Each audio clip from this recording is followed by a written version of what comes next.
여러분, 만약 지금 이 순간 누군가의 말 한마디 때문에 하루 종일 마음이 무너지고 답답하고 억울한 감정이 든다면 어떻게 하시겠어요? 그 사람은 그냥 아무 생각 없이 한 말일 뿐인데 왜 나는 이렇게 상처를 받을까? 이런 생각에서 빠져나오기가 쉽지 않을 때가 있습니다. 온종일 기분이 가라앉고 나 자신이 괜히 작고 초라하게 느껴지는 순간들이 있죠. 그럴 때마다 내가 너무 예민한 걸까 하고 스스로를 자책하기도 하는데요.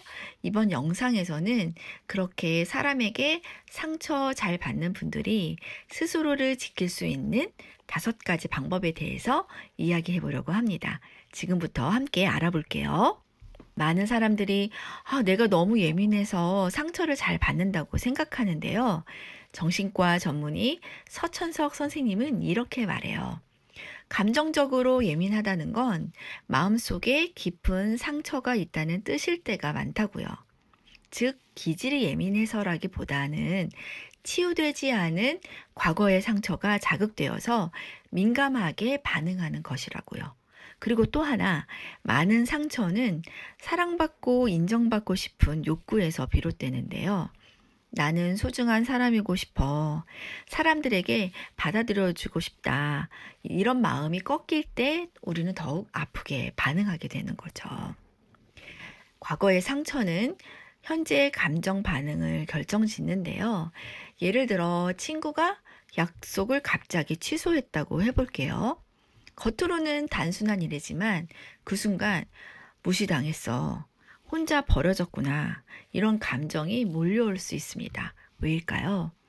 그건 과거에 소외되거나 외면당한 기억, 사랑받지 못했다고 느낀 경험이 무의식적으로 다시 떠오르기 때문입니다. 이런 감정은 꼭 구체적인 기억으로 떠오르지 않아도요. 난 존중받지 못했어 라는 이런 생각으로 마음에 남아서 작은 일에도 쉽게 상처받는 반응으로 이어지곤 하죠. 그리고 상처는 개인적인 해석으로 강화될 수 있는데요. 내가 내 자신을 이미 부족하다고 느끼고 있다면 남이 던진 말 한마디도 내 해석 안에서 진실처럼 받아들여집니다. 예를 들어서 누군가가 너 살이 너무 많이 쪘다라고 말했을 때 그 말에 동의하지 않고 내 상태에 만족하고 있다면 그 말에 상처받지 않죠. 그 말이 내 마음속에서 진실로 받아들여지지 않기 때문이에요. 그래서 상처는 진실보다 믿고 있는 해석에서 비롯된다고 볼 수 있는데요. 내가 나를 만족스럽게 바라보지 못하면 누군가가 그걸 건드리는 순간 쉽게 흔들릴 수밖에 없습니다. 그럼 이제 우리가 상처에 어떻게 대응할 수 있을지 그 방법들을 하나씩 나눠드릴게요. 그런데 그 전에 한번 짚고 넘어가고 싶은 이야기가 있어요. 간혹 이렇게 말씀을 하시는 분들이 계시거든요.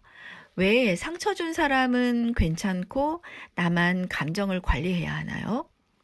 결국 피해자에게만 감정 조절을 요구하는 것 같아서 불편해요. 맞아요. 이 생각은 매우 중요해요. 감정을 다룬다는 건 나에게 상처 준 가해자를 용서하거나 면죄한다는 의미가 아닙니다. 상대의 잘못과 별개로 지금의 나를 위해서 내 감정을 돌보는 선택이라고 할 수 있어요. 누군가를 위한 게 아니라 나 자신을 위한 회복의 시작이죠. 그럼 이제 정말 그 상처에 대응하는 실제 방법을 하나씩 이야기해드리면 첫 번째로는 몸의 반응을 먼저 조절하는 거예요. 감정은 몸의 반응으로 먼저 나타나거든요. 가슴이 답답하거나 목이 메는 느낌 또는 숨이 막히는 느낌 이런 것처럼 감정이 일어나면 내 몸이 반응을 하게 되기 때문에 먼저 몸을 진정시키는 과정이 필요할 수 있어요. 심호흡을 크게 한 3번 정도 내쉬면서 나의 호흡을 가다듬고요. 그 다음에 어깨를 펴고 자세를 바로 잡아 보는 거예요. 그리고 때로는 나의 시선을 잠시 다른 곳을 둘러보면서 마음이 진정되는 그 감각을 느껴보는 거예요. 이런 식으로 몸이 안정이 되면 감정의 파도도 자연스럽게 가라앉기 시작합니다. 그 다음 두 번째 단계는 감정의 이름을 만들어 보는 건데, 이런 과정은 내 감정을 정확하게 알아차리는 데 도움을 주거든요. 나 지금 실망했어. 조금 서운하고 무시당한 기분이야. 이런 식으로 감정을 언어로 표현하다 보면 감정이 더 이상 덩어리처럼 엉켜있지 않게 돼요. 이걸 심리학에서는 감정 라벨링이라고 부르고요. 자주 쓰는 방법이기도 해요. 이렇게 이름을 붙인 감정은 더 이상 나를 압도하지 않게 만들기도 하거든요. 그 다음 단계는 상황을 객관적으로 바라보는 건데요. 감정은 사건 그 자체라기보다는 사건에 대한 나의 해석에서 비롯된다고 제가 앞서 말씀드렸는데, 그래서 이렇게 물어보는 과정이 필요할 수 있습니다. 혹시 내가 너무 과하게 받아들이고 있는 건 아닐까? 그건 그 사람의 성향이지 내가 잘못해서 그런 건 아니잖아. 혹시 그 사람도 힘든 상황이었기 때문에 그렇게 행동하고 말할 수밖에 없지 않았을까? 이런 질문은 감정을 일으킨 해석이 왜곡된 것인지 점검할 수 있도록 도와주거든요. 결국 감정은 사실이 아니라 해석이라는 것. 그리고 내가 쓴 해석을 바꾸면 그 감정도 달라질 수 있습니다. 저 같은 경우에도 스스로에게 자주 물어요. 나의 감정을 일으킨 이 생각들이 진짜일까? 정말? 정말 사실일까? 이렇게 생각의 진위를 재차 점검하다 보면요. 과도한 감정에서 벗어나는데 효과적일 때가 있습니다. 다음 단계는 긍정적 재해석과 감사 찾기인데요. 앞에 이런 과정을 가지면서 감정이 어느 정도 정리되었다면 그 상황을 통해서 얻을 수 있는 깨달음이나 작은 감사를 찾아보세요. 예를 들어, 이번 일을 통해서 난 내가 어떤 상황에서 힘들어지는지를 알게 됐어. 그래도 이 친구는 미안하다고 연락해 줬잖아. 그리고 덕분에 나도 쉴 수 있는 시간을 좀 가지게 돼서 다행이야. 그리고 이 기분 덕분에 내 감정을 잘 보게 됐고 더 잘 이해할 수 있는 시간이 되었구나. 이렇게 찾은 작은 감사는 나의 시선의 방향을 긍정적으로 바꿔주고요. 회복의 에너지를 줄 수 있죠. 이건 억지로 좋게 생각하려는 거하고 달라요. 나를 상처 주는 감정에 끌려가지 않고 내가 이 상황을 어떻게 받아들일지 주도권을 가지고 선택하는 거거든요. 상황에 휘둘리는 게 아니라 내 마음의 방향을 내가 정하는 연습인 거죠. 이제 마지막 5번째 단계인데요. 과거의 상처를 돌보는 과정입니다. 아주 중요한 단계죠. 사실 지금의 감정은 어릴 때 상처 입은 내가 여전히 그 자리에 머물러 있기 때문이라고 앞서 말씀드렸죠. 그렇기 때문에 지금 내가 상처받은 상황과 유사했던 과거의 경험이나 익숙했던 경험을 한번 떠올려 보는 거예요.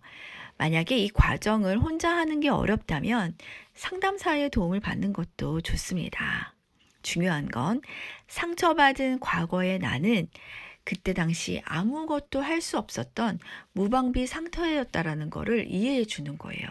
그래서 지금의 내가 그때 나를 일으키고 다독여주고 위로해 주는 거죠. 과거의 상처는 내가 만든 것도 내가 잘못해서 생긴 것도 아니라는 것. 지금 내가 해줄 수 있는 건 그때 나에게 넌 잘못한 게 없었어. 그러니까 이제 내가 너를 도와주고 지켜줄 거야. 이런 과정은 나의 마음의 기억을 다시 써내려가는 치유의 첫걸음이 될 수 있기 때문에 용기를 내보셨으면 좋겠어요. 여러분, 저는 이렇게 생각합니다. 우리가 상처받지 않기 위해서 나의 예민함을 과소평가하고 무감각한 사람이 되려고 다짐할 필요는 없다고요. 오히려 내가 가진 이 예민함은 세심함의 다른 얼굴일 수 있고 내가 느끼는 이 깊은 감정은 깊은 관계를 만들어낼 수 있는 능력이기도 하니까요. 다만 중요한 건 그 감정이 나를 압도하지 않도록 건강하게 다루는 연습을 하는 거예요. 감정이 완벽하게 무뎌지는 것이 아니라 흔들려도 다시 돌아올 수 있는 심리적 복원력을 기르는 것. 한 번에 괜찮아지지 않아도 나를 위해 좋은 감정과 생각, 행동을 선택하다 보면 점점 단단해지고 있는 나를 느끼실 거예요. 이제는 내가 지금 받은 상처들을 더 이상 덮어두지 마시고요. 직면해보고 어루만져주고 내 편이 되어주는 연습을 해보시길 바라봅니다. 오늘 소개한 이 5가지 실천 방법을 통해서 여러분의 감정을 다루고 마음을 건강하게 회복하는데 작은 도움이 되길 바라봅니다. 그리고 혹시 왜 나는 이렇게 자주 상처받지? 더 궁금하신 분들이 계시다면 상처에 예민한 나를 좀 더 이해할 수 있는 영상 고정 댓글에 남겨둘 테니까요. 참고하셔서 나 스스로를 이해하는 데 도움이 되셨으면 좋겠습니다. 그럼 다음 영상에서 또 인사드릴게요. 오늘도 함께 해주셔서 감사합니다.